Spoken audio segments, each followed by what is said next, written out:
17 short answer ல second question பார்க்கலாம்.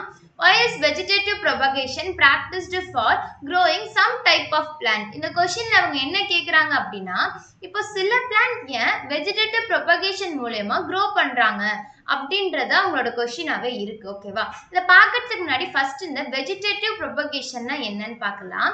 இப்போ இதுல சீட வந்து யூஸ் பண்ணாம பிளான்ட்டோட ஸ்டெம், ரூட், அப்புறம் இல்லனா லீஃப், ஸோ இதுல இருந்து ஒரு பிளான்ட்டை உருவாக்குற அந்த மெத்தடை தான் நம்ம வெஜிடேட்டிவ் ப்ரொபகேஷன் சொல்லுவோம். ஓகேவா? ஸோ இந்த மெத்தட்ல இருந்து உருவாகுற ஒரு டாட்டர் பிளான்ட். ஓகேவா?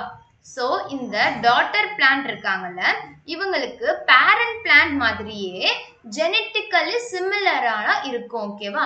ஓ, அவங்கள மாதிரியே இவங்க ஜெனட்டிக்கலி சிமிலரா இருப்பாங்க.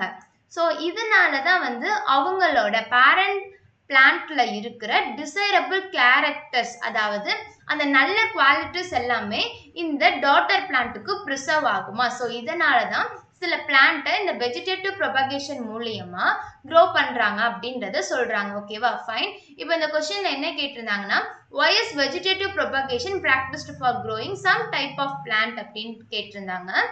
இப்போ இந்த வெஜிடேட்டிவ் ப்ரொபகேஷன் மூலமா பண்றதுனால நமக்கு அந்த பேரண்ட் கிட்ட இருந்து இந்த டாட்டர் பிளான்ட்டுக்கு ஜெனட்டிக்கலி சிமிலரான அந்த எல்லா கேரக்டர்ஸுமே வந்து அந்த ஃபைன் குவாலிட்டிஸ் எல்லாமே இந்த டாட்டர் பிளான்ட்டுக்கு இருக்கும் அப்படின்றத சொல்றாங்க. Okay, fine, thank you.